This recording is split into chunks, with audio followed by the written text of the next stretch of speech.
para falar um pouco mais a respeito de mercado, sobre os efeitos do relatório de acompanhamento de lavouras que foi divulgado nesta segunda-feira, que inclusive manteve a qualidade das áreas, né, dos Estados Unidos, as que estão em boas e excelentes condições, e expectativas para o relatório de oferta e demanda. Eu converso agora com Ronaldo Fernandes, da Royal Rural, que participa conosco desta edição. Ronaldo, estamos com uma queda bem expressiva neste momento. Isso já é um movimento pré-relatório em relação ao que se pode esperar de alguma coisa diferente para o relatório que será apresentado? Boa tarde, seja bem-vindo. Boa tarde, Fabiano. Pode ser o movimento pré-relatório, mas eu não acredito que a queda de hoje ainda está relacionada com o relatório, não. A gente está tendo um caos no mercado hoje. O petróleo está abaixo, está caindo 3% e está abaixo de 70%. Petróleo abaixo de 70% é um ativo, é um sinal de alerta para o mercado, de que a economia no mundo pode não estar indo muito bem, a demanda não está indo muito bem. O que aconteceu hoje é que a gente teve a divulgação do relatório da OPEP e eles trouxeram uma perspectiva mais negativa para a demanda desse ano, de 2024, e para 2025. Então o relatório disse o seguinte: olha, os países fora da OPEP vão produzir mais petróleo e os países da OCDE, que costumam ali ter uma média de consumo equilibrada, estão consumindo menos do que nós esperávamos e vão consumir menos do que nós esperávamos. O petróleo veio na derrocada. E o que é importante a gente acompanhar o petróleo? Por que toda vez que vai falar de grão, às vezes aparece um analista falando de petróleo? Porque petróleo é a mãe de todas as commodities e ele é um ativo muito visado. Então sempre que tem um movimento forte no petróleo, às vezes respinga nos outros. Então, quando você tem uma alta do petróleo, por exemplo, às vezes você tem ativos saindo, dinheiro saindo de outros ativos e indo para o petróleo. Hoje, o petróleo está batendo em tudo, está puxando tudo para baixo e também acaba ajudando a sustentar um pouco o dólar. Então, acredito que esse movimento que a gente está vendo hoje, ele tem a influência do que está acontecendo fora do grão, que é no mercado financeiro. Petróleo abaixo de 70 é muito importante para o mercado, é um fator, é um nível psicológico muito importante.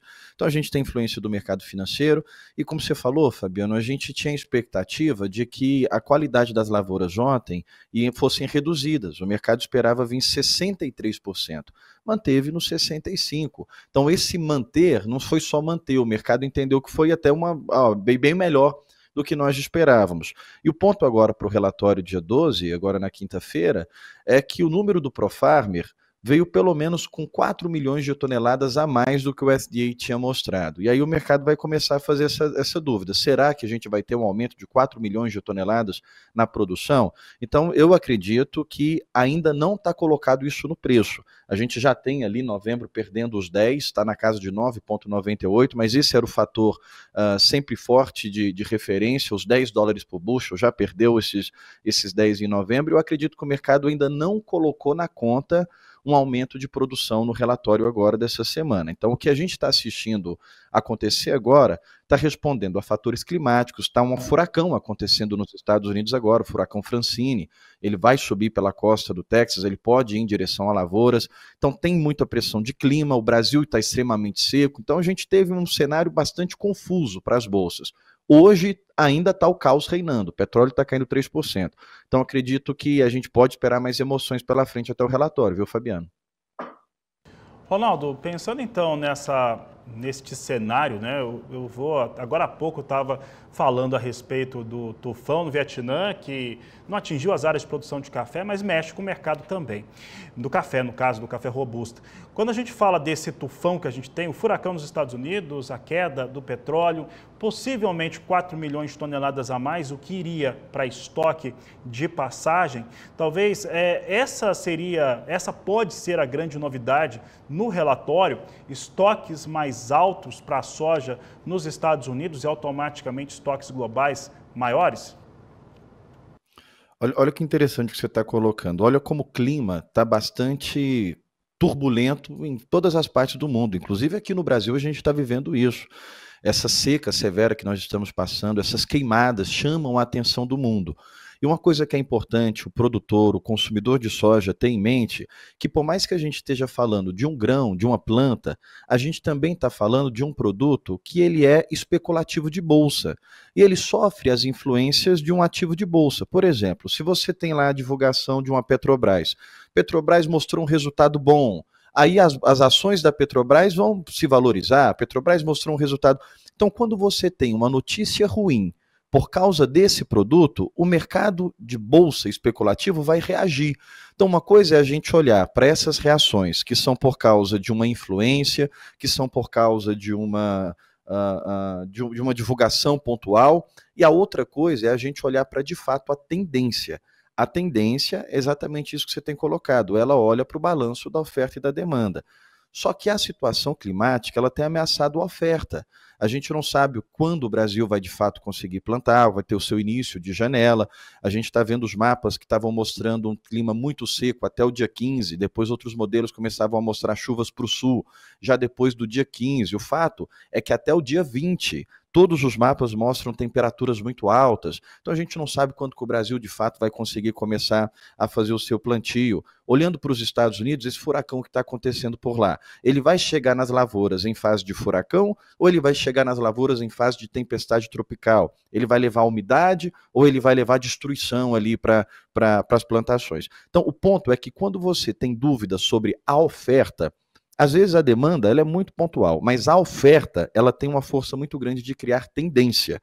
Então, geralmente, a força da tendência a longo prazo ela vem do lado da oferta, e o clima bota a oferta em ameaça. Ponto agora é que é quase certo, a gente pode dizer que, olhando pelo perfil do SDA, seria a maior surpresa do ano eles não aumentarem a produção agora, porque a gente viu o recado dado com a qualidade das lavouras de ontem, mantendo 65%. Então o mercado sabe que vai ter um aumento de produção, que pode ter um aumento ali de estoque final, porque eu não acredito que eles vão aumentar o consumo interno e nem tem como aumentar as exportações, mas um ponto agora que a gente tem que se atentar a curto prazo é que o nosso maior comprador, e aí a demanda, nesse caso, ela vai acabar pesando, porque é uma situação que já está batendo na porta, não é a longo prazo. A China entra em feriado agora essa semana a partir do dia 15, do dia 15 ao dia 17 ela está no feriado de meio de outono, depois ela tem um feriado de 1º a dia 7 de outubro, que é a Semana Dourada da China, feriados prolongados agora em setembro, feriado prolongado no início de outubro, no momento em que a China reduz os seus embarques. Então a gente já vai ter uma demanda um pouquinho mais reduzida do que é o normal para os meses anteriores. É normal outubro, todo outubro a China reduz um pouco o seu embarque, porque vem nessa sequência de feriados, mas já é normal para outubro, mas é menos do que o mês passado, é menos do que os meses anteriores. Então a gente tem o maior comprador reduzindo o pé. Nós já vimos aí o milho começar a ser colhido nos Estados Unidos. Então, a colheita está batendo na porta. E a dúvida que era a qualidade das lavouras, o SDA disse o seguinte, não tenha dúvida não que a qualidade se manteve nos 65%. Então, essa semana, ela pode ser a última semana de virada de chave para os preços mesmo, para as cotações resistindo ali perto de 10, a depender do que o relatório vier, a gente pode ter uma nova realidade para preço de soja, viu, Fabiano? Certo, Ronaldo. Ronaldo, temos exatamente 2 minutos, vou perguntar rapidinho, porque é algo que está sendo questionado aqui com os nossos telespectadores, tem perguntado bastante. Os números de exportação do Brasil de soja, na somatória, já chega a um volume realmente muito alto. E aí o que acontece? Nós temos o consumo interno no Brasil para esmagamento. E aí muita gente já aponta que o Brasil deve ter colhido pelo menos 160 milhões de toneladas para essa conta bater. E eu estava olhando aqui no grupo da Royal Rural que os números para o line-up dos portos já é bem menor. No mês de setembro já fica menor que o do milho, que é bastante normal para essa época do ano. O quanto de soja ainda há no Brasil, tanto para consumo interno quanto também para exportação, Ronaldo? Olha, nós já exportamos até agora, Fabiano, 83,4 milhões de toneladas. Eu vi muito perguntando, será que o Brasil vai ter que importar soja? É muito difícil acreditar. Primeiro, por essa situação que você tem colocado. Nós já estamos começando a reduzir o nosso volume de exportação, mas 83 exportado até agora é um baita de um volume. A gente pode chegar na casa de 96 milhões de toneladas serem exportadas, talvez até um pouco mais. Mas a gente estima aqui que nós ainda temos um saldo em torno de 20 milhões de toneladas. A gente vendeu aí das 150 que nós produzimos, 148. Eu sei que esse número é um número bastante discutido, tem gente que fala que é menos, mas a gente estima que em torno de 148, 120 já foi vendida. Vamos colocar dessa forma. Vai ficar um estoque extremamente apertado, isso é uma realidade, isso vai sustentar um pouco os nossos prêmios, só que vai ficar um estoque num período que quem vai consumir é justamente o mercado interno. E o estoque ele é apertado até quando? Até dezembro. Em fevereiro, janeiro, entra soja nova, as exportações já estão olhando, o mercado internacional já está olhando para os Estados Unidos nesse período, já reduz a nossa compra daqui. Então, esse período de aperto, ele vai acontecer, mas ele tem de ser muito rápido. Eu não acredito que ele vai causar uma pressão por muito tempo. Acredito que se a gente vê esse movimento é para o final do ano, novembro, dezembro, porque agora a gente vai começar a sentir o efeito das exportações olharem para os Estados Unidos. Então, por mais que tem pouca soja aqui no mercado interno, é uma realidade, essa pressão ela tende a ser curto prazo, viu, Fabiano?